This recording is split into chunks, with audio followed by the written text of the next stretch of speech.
પોતે જ સ્વવ્યાવર્તક છે. એને સામાન્ય માનવાની જરૂર નથી, કારણ કે જો એમ ન માનીએ કે વિશેષ એ પોતાના જ ગુણધર્મને લીધે સ્વવ્યાવર્તક નથી, તો અનવસ્થા નામનો દોષ આમાં પણ ઊભો થાય છે. આની સામે પ્રશ્ન એ થયો કે આવો સ્વવ્યાવર્તકત્વનો ગુણધર્મ પરમાણુ વગેરે નિત્ય પદાર્થના આંતરિક સ્વરૂપમાં જ કેમ ના માની લેવો જોઈએ? એક પરમાણુને બીજા પરમાણુથી જુદા કરવા માટે વિશેષ નામના પદાર્થની આવશ્યકતા કેમ છે? જેવી રીતે વિશેષ એક વિશેષ બીજા વિશેષથી જુદો પડવા માટે એનામાં સ્વવ્યાવર્તકત્વનો ગુણધર્મ છે, એવો સ્વવ્યાવર્તકત્વનો ગુણધર્મ પરમાણુમાં જ કેમ ના માની લીધો? જો એમ જ માનીએ તો પરમાણુ પોતે જ પોતાની જાતને બીજા પરમાણુથી જુદો કરી શકે, જેમ વિશેષ કરે છે એ રીતે એવું સ્વીકારીએ તો વિશેષ નામના પદાર્થની આવશ્યકતા નથી રહેતી. આના સમાધાનમાં એમ કહ્યું છે કે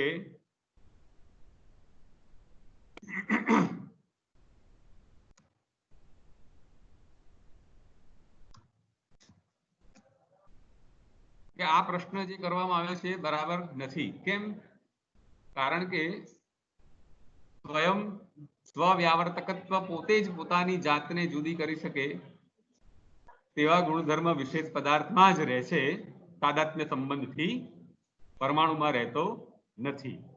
જે બે પદાર્થો એકરૂપ ન હોય તેમને જુદા પાડવા માટે કોઈક નિમિત્તની જરૂર પડે છે.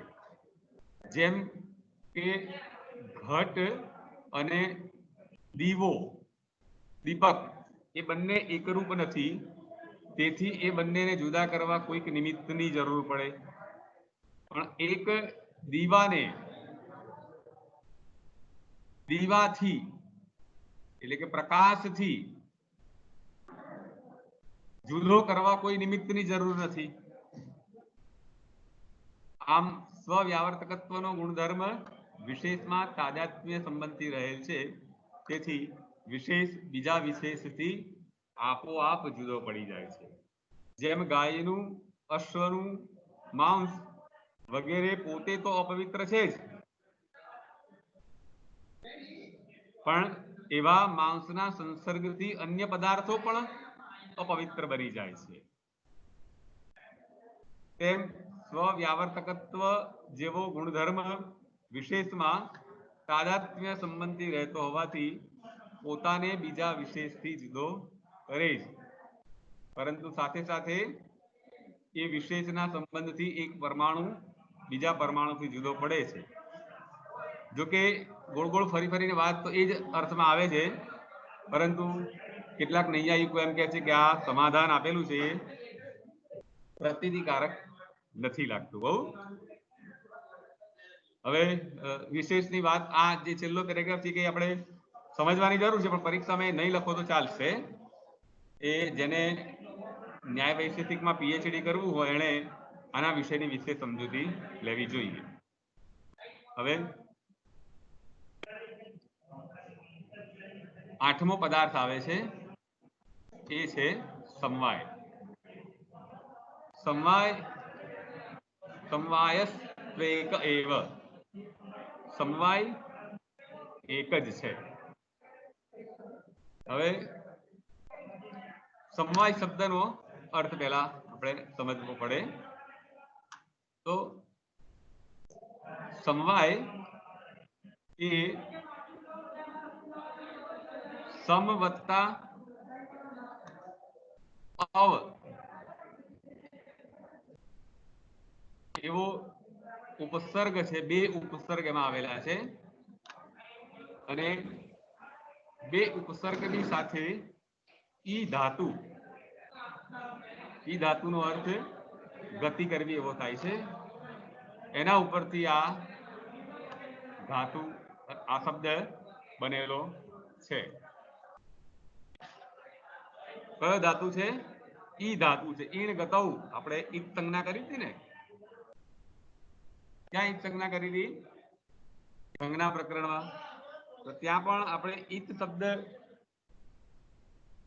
ઈ ધાતુ ઉપરથી જ બનેલો હતો. ત્યાં ઈત શબ્દ છે અને અહીંયા ઈ ધાતુને અપ્રત્યય લાગવાથી અય શબ્દ બન્યો. એટલે સમ વત્તા અવ વત્તા અય એ બધાને ભેગા કરી તો શું બની જાય? સમવાય બની જાય. અને એનો અર્થ ઈ ગતો સમ એટલે સારી રીતે, અવ એટલે બરાબર રીતે ઉપરથી નીચે ચારે તરફ સારી રીતે ચારે તરફ સુધી જે ગતિ કરેલી હોય તેને અથવા તો અત્યંત સમીપનો ગાઢ સંબંધ, અત્યંત સમીપનો કેવો સંબંધ છે? ગાઢ સંબંધ છે. જે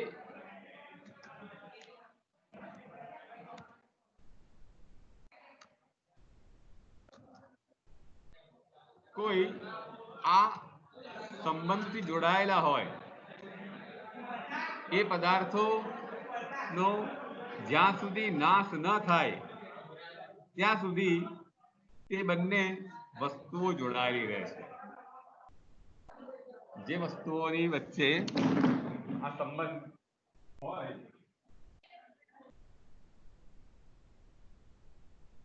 એ વસ્તુઓમાં બંનેમાંથી એક નાશ ન પામે ત્યાં સુધી આ સંબંધનો નાશ થતો નથી. દાખલા તરીકે તંતુઓનો અમુક રીતનો સંયોગ થયા પછી પટ એટલે કે કપડું ઉત્પન્ન થાય છે. બરાબર. તંતુઓનો સંયોગ એટલે તંતુને ભેગા કરવાના. દોરા હોય બધાને ભેગા કરો એનાથી શું બને? વસ્ત્ર બને. પણ લખ્યું શું કયું રીતે? અમુક રીતે સંયોગ થાય. દોરાના ભેગા કરી દો તમે તો કપડું બની જાય? ના બને. પણ દોરાને સરખી રીતે ઊભા અને આડા એવી રીતે મૂકવામાં આવે ત્યારે એ વસ્ત્ર બને છે. હવે આ તંતુઓ ના આશ્રય પટ રહેલું છે. સમજાય છે બરાબર? વિલાસ? હા સર. તંતુઓના આશ્રય શું રહેલું છે? પટ રહેલું છે. કપડું, જે ડ્રેસ છે, કાપડ છે, દુપટ્ટો છે, બધું શેમાંથી બનેલું છે? તંતુઓમાંથી બનેલું છે. તો તંતુઓના આશ્રય વસ્ત્ર રહેલું છે. પણ વસ્ત્રને જુદું બતાવી શકાય અને તંતુઓને જુદા બતાવી શકાય? ના બતાવી શકાય. એ તંતુઓની અંદર રહેલું પટ એ બંને વચ્ચેનો જે સંબંધ છે કયો સંબંધ છે? સમવાય સંબંધ છે. અને આ સંબંધ ક્યારે છૂટો થશે? કે જ્યારે તમે વસ્ત્રને ફાડી નાખશો ત્યારે.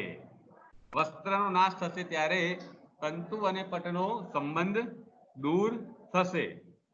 જ્યારે સંયોગ સંબંધમાં કેવું હોય છે કે પુસ્તક અને ટેબલનો સંયોગ હોય તો એ સંયોગ સંબંધ અનિત્ય છે. સમવાયથી જુદો સંબંધ કયો છે? સંયોગ છે. તો પુસ્તક ઉપર, ટેબલ ઉપરથી પુસ્તક લઈ લો એટલે સંબંધ પૂરો થઈ જાય. પરંતુ પટમાં પટ તંતુમાં રહેલું છે તો ત્યાં તંતુ અને પટનો સંયોગ જુદો ના થઈ શકે, સમવાય જુદો ના થઈ શકે, કારણ કે એ સમવાય સંબંધથી જોડાયેલા છે. તો આ પુસ્તક અને ટેબલનો સંયોગ સંબંધ છે અને તંતુ અને પટનો સમવાય સંબંધ છે. એટલે ટેબલ ઉપરથી પુસ્તક લઈ લો એટલે એ સંયોગ સંબંધ નાશ પામે છે. જ્યારે પટમાંથી તંતુ લઈ શકાય નહીં, કે તંતુમાંથી પટને જુદું ન કરી શકાય. એટલે એ બંને માં રહેલો સંબંધ સ્વતંત્ર રીતે બીજે ક્યાંય રહી શકતો નથી. આમ તંતુ અને પટ વચ્ચેનો સંબંધ છે એ સમવાય સંબંધ છે અને ટેબલ અને પુસ્તકનો સંયોગ સંબંધ છે. હવે સમવાય અને અયુક્ત સિદ્ધ પદાર્થ, આ સમવાય રહે છે ને એના માટે એક તમારે અયુક્ત સિદ્ધ સંબંધ, અયુક્ત સિદ્ધ પદાર્થો સમજવા જોઈએ. આ અયુત સિદ્ધ શબ્દ બહુ સરસ શબ્દ છે અને યાદ રાખવા જેવો છે. સમવાય સંબંધ હંમેશા બે અયુત સિદ્ધ પદાર્થોની વચ્ચે જ થાય છે. અયુત સિદ્ધ એટલે શું? તો કે અયુત સિદ્ધ એટલે જે પદાર્થોને ક્યારેય છૂટા ન બતાવી શકાય. બરાબર સમજો. જે પદાર્થોને ક્યારેય છૂટા ન બતાવી શકાય એને અયુત સિદ્ધ પદાર્થો કહેવાય. બરાબર, એની વ્યાખ્યા સમજો જો. હવે અયુત સિદ્ધ સમજવા માટે પહેલા યુત સિદ્ધ સમજવું જોઈએ. તો યુત સિદ્ધ નો અર્થ સમજવા માટે આપણે પહેલા યુ ધાતુ સમજવો પડે. તો આ યુત શબ્દમાં યુ ધાતુ છે અને યુ ધાતુનું કર્મણી ભૂત કૃદંત બને યુત. યુત શેમાંથી બન્યો છે? યુ ધાતુમાંથી બન્યો છે અને એનું કર્મણી ભૂત કૃદંત છે યુત. યુત, બરાબર છે. હવે આ યુ ધાતુનો અર્થ શું થાય છે? યુ ધાતુનો અર્થ થાય છે મિશ્રણે અમિશ્રણે ચ. શું થાય છે યુ ધાતુનો અર્થ? મિશ્રણે અમિશ્રણે ચ. એટલે આ ધાતુ એવો છે કે જે મિશ્ર કરવામાં પણ વપરાઈ શકાય અને અમિશ્ર કરવામાં પણ વપરાઈ શકાય. અદાદિ ગણનો ધાતુ છે. બીજો ગણ છે તે. તો હવે મિશ્ર અમિશ્ર કેમ એવું બોલે છે? જોડાયેલા અથવા તો છૂટા પડેલા એવું શા માટે કહે છે? તો આ શબ્દનું તાત્પર્ય એક જ નીકળે. કોઈ પણ બે વસ્તુઓ તમે જ્યારે મિશ્ર બોલો ને તેનો અર્થ અમિશ્ર થઈ જ જાય અને અમિશ્ર બોલો એનો અર્થ થઈ જાય મિશ્ર થઈ જાય. કોઈ પણ બે વસ્તુ માટે તમે બોલો કે આ જોડાયેલી છે એમ કહો એટલે એનો અર્થ શું થઈ જાય કે બે વસ્તુઓ પહેલા છૂટી હતી. સમજાયું? જ્યારે પણ તમે એમ બોલો કે આ બે વસ્તુ જોડાયેલી છે એનો અર્થ બીજા તાત્પર્ય નીકળી જ જાય કે આ વસ્તુ પહેલા છૂટી હતી અને અત્યારે જોડાયેલી છે. બીજી બાજુ તમે એમ બોલો કે આ બે વસ્તુઓ જુદી થયેલી છે તો એનું તાત્પર્ય એ પણ થઈ જાય કે બે વસ્તુઓ પહેલા જોડાયેલી હતી અને હાલ જુદી થયેલી છે. તાત્પર્યાર્થ એક જ છે કે બે વસ્તુઓ જુદી રહી શકે અને જોડાઈ પણ શકે. દરવાજો. તો બે વસ્તુઓ યુત સિદ્ધ કહેવાય. જેના માટે તમે આમ કહી શકો ને કે આ બે વસ્તુઓ યુત સિદ્ધ છે એટલે કે જોડાયેલી પણ કહી શકાય અને છૂટી પણ પડેલી કહી શકાય. તેને યુત સિદ્ધ કહેવાય. હવે ટેબલ અને પુસ્તક આ બે વસ્તુઓનો સંયોગ સંબંધથી જોડાય પણ છે અને ટેબલ પરથી પુસ્તક લઈ લેતા બંને વસ્તુઓ જુદી પણ રહી શકે છે. તેથી સંબંધની દ્રષ્ટિએ ટેબલ અને પુસ્તકને શું કહેવાશે? નંદની?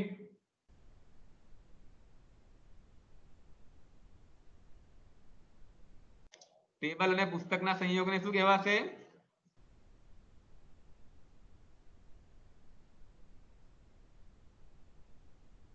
સાંભળો છો કે નહીં? આવે છે ને અવાજ? વિલાસ, તમારો કોઈનો અવાજ નથી આવતો.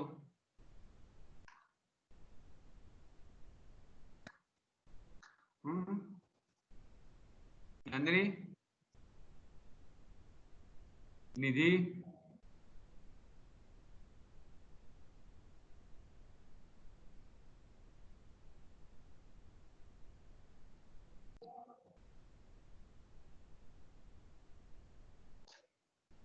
કેમ કોઈ બોલતા નથી? મારો અવાજ પહોંચે છે કે નહીં? વિલાસ, આવે છે અવાજ?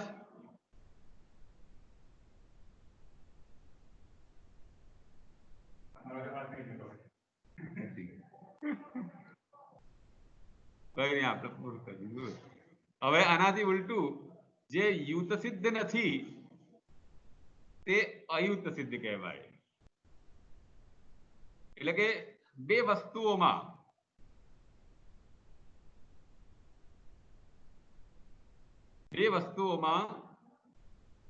થી એક વસ્તુ નાશ ન પામે ત્યાં સુધી બીજી વસ્તુના આશ્રય જ તે રહે છે. એ બે વસ્તુઓનો સંબંધ શું કહેવાય છે? અયુત સિદ્ધ કહેવાય છે. સંબંધની દ્રષ્ટિએ આ બે પદાર્થોને શું કહેવાય છે? અયુત સિદ્ધ કહેવાય છે. હવે આપણે આગળ ઉપર જોયું એ પ્રમાણે પટ નાશ ન પામે ત્યાં સુધી તે પોતાના આધારરૂપ તંતુઓના આશ્રય રહે છે. તંતુઓ અને પટ એ બંને ટેબલ અને પુસ્તકની જેમ કદી છૂટા રહી શકતા નથી. યયોઃ દ્વયોઃ મધ્યે એકમ અવિનશ્યત અપર આશ્રિતમ એવ અવતિષ્ઠતે તવ અયુત સિદ્ધૌ. અયુત સિદ્ધ પદાર્થ એટલે શું? કે જે બે પદાર્થો પહેલા છૂટા હતા અને પાછળથી જોડાયા હોય એવા નહીં, અથવા જે બે પદાર્થો પહેલા જોડાયેલા હતા અને પાછળથી જુદા થયા હોય એવા નહીં, પરંતુ તંતુઓમાંથી પટ ઉત્પન્ન થતાની સાથે જ પટનો તંતુઓ સાથેનો સંબંધ પ્રતીત થાય છે. પટ નાશ પામે ત્યારે પટનો તંતુઓ સાથેનો સમવાય સંબંધ જણાતો બંધ થઈ જાય છે. સંબંધની દ્રષ્ટિએ પટ અને તેના આધારરૂપ તંતુઓ એ બંને અયુત સિદ્ધ પદાર્થ છે અને તે બંનેની વચ્ચેના સંબંધને સમવાય સંબંધ કહે છે. બીજી બાજુ ટેબલ અને પુસ્તક યુત સિદ્ધ પદાર્થ છે, તેમની વચ્ચેના સંબંધને સંયોગ સંબંધ કહે છે. હવે આવા સમવાય સંબંધો જેમની વચ્ચે હોય છે તેવા અયુત સિદ્ધ પદાર્થોની 5 જોડીઓ છે. કેટલી જોડીઓ છે? 5 જોડીઓ છે. એક તો પહેલી જોડી કઈ છે? દ્રવ્ય અને દ્રવ્ય, કે દ્રવ્યમાં દ્રવ્ય રહેતું હોય. અવયવ અને અવયવી. તંતુઓ એ અવયવ છે અને પટ એ અવયવીન છે, એટલે અવયવ વાળું છે. તંતુઓ એ અવયવ દ્રવ્યો છે અને પટ એ અવયવીન દ્રવ્ય છે. અવયવો એ આશ્રય છે અને અવયવીન એ આશ્રિત આધાર લેનાર છે.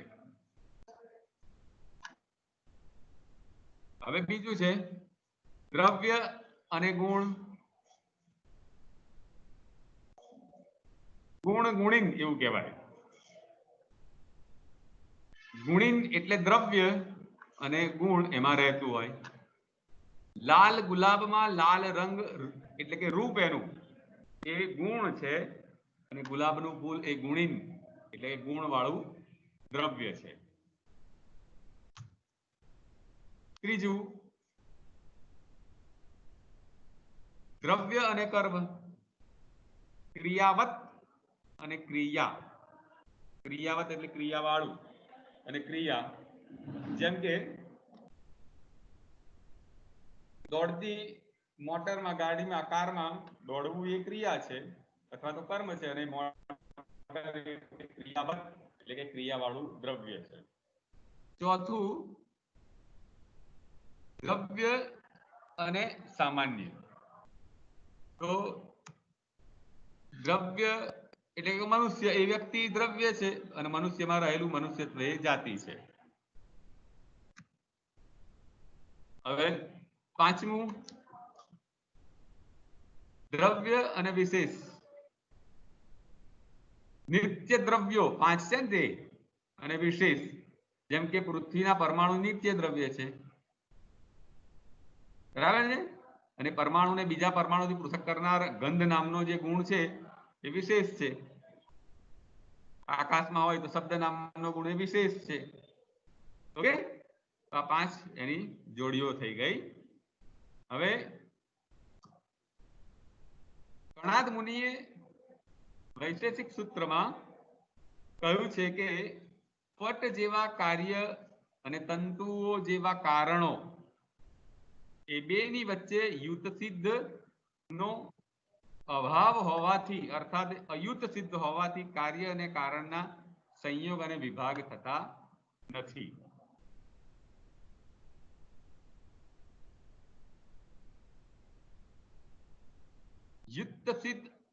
युत सिद्ध अभावात् कार्य कारणयोः संयोग विभागौ न विद्यते. આમ ઉપર બતાવેલી 5 જોડીઓમાં નિરૂપેલ અયુક્ત સિદ્ધ પદાર્થોના સ્વરૂપનો નિર્દેશ આપણને વૈશેષિક સૂત્રમાં પણ જોવા મળે છે. આ વૈશેષિક સૂત્રમાં વાત કરેલી છે યુક્ત સિદ્ધ પદાર્થની. અયુક્ત સિદ્ધ પદાર્થોની 5 જોડીને જોતા એક વાત તો સ્પષ્ટ થઈ જાય છે કે દ્રવ્યમાં સમવાય સંબંધથી દ્રવ્ય ગુણ કર્મ સામાન્ય અને વિશેષ એ 5 પદાર્થો રહે છે. સમવાય પોતે તંતુ કે પટ જેવા સમવાયીન એટલે કે સમવાય સંબંધથી જોડાયેલા દ્રવ્યથી માંડીને વિશેષ સુધીના 5 દ્રવ્યોમાં સ્વરૂપ કે તાદાત્મ્ય સંબંધી રહે છે. આ તંતુ કે પટમાં સમવાય કયા સંબંધથી રહે છે એની વાત કરી છે. તંતુ અને પટ કયા સંબંધી રહે છે? સમવાય સંબંધી. પણ આ બંનેમાં સમવાય સંબંધ કયા સંબંધી રહે છે? તો તાદાત્મ્ય સંબંધી રહે છે. સમવાયને સમવાયમાં રહેવા માટે બીજા સમવાયની જરૂર પડતી નથી. વૈશેષિક દર્શન પ્રમાણે ગુણકર્મ સામાન્ય વિશેષ આ 4 પદાર્થો સ્વતંત્ર રૂપ ભાવ પદાર્થો હોવા છતાં એ પદાર્થો દ્રવ્યને આધીન થઈને જ રહે છે. દ્રવ્યથી અલગ આ 4 પદાર્થો રહી શકે નહીં. આ ચારે આપણે ગુણ કર્મ સામાન્ય અને વિશેષ રહે છે ક્યાં? તો દ્રવ્યમાં જ રહે છે. આ ગુણો વગેરેની સત્તા હોતી નથી. પરંતુ આની સામે શંકરાચાર્ય એવી ટીકા કરે છે કે ગાયનો લાલ રંગ ગુણ, ગાયપણું જાતિ વગેરે દ્રવ્યથી ખરેખર ભિન્ન ભાવરૂપ પદાર્થો હોય તો તે પદાર્થો જેવી રીતે સસલું, દર્ભ વગેરે દ્રવ્યથી ભિન્ન સ્વતંત્ર અસ્તિત્વ ધરાવતા હોય તેમ જણાવવા જોઈએ. એટલે કે ગુણ સામાન્ય બધા દેખાય છે, ગુણ કર્મ સામાન્ય એ સસલાની જેમ જુદું દેખાવું જોઈએ. પણ એ રીતે ગુણ વગેરે પદાર્થો ક્યારેય જણાતા નથી. તેથી દ્રવ્યને અધીન એવા ગુણ વગેરે પદાર્થો એક દ્રવ્યની જુદી અવસ્થાઓના નામ છે, સ્વતંત્ર પદાર્થો નથી. આવું કોણ કહે છે? શંકરાચાર્ય કહે છે. કારણ કે વેદાંતની પરિભાષા જુદી હોય છે. ઓકે, 134 નંબરની સ્લાઇડ આ યાદ રાખજો. કાલથી આપણે થોડોક સમય ચેન્જ કરવાના છીએ, એટલે એ પ્રમાણે આપણે કાલથી અભ્યાસક્રમ ચલાવીશું. સમય તો આ જ રહેશે, પણ કયા દિવસે કયો સમય લેવો એ ટાઈમ ટેબલ પ્રમાણે આપણે હવે આયોજન કરીશું. ઓકે.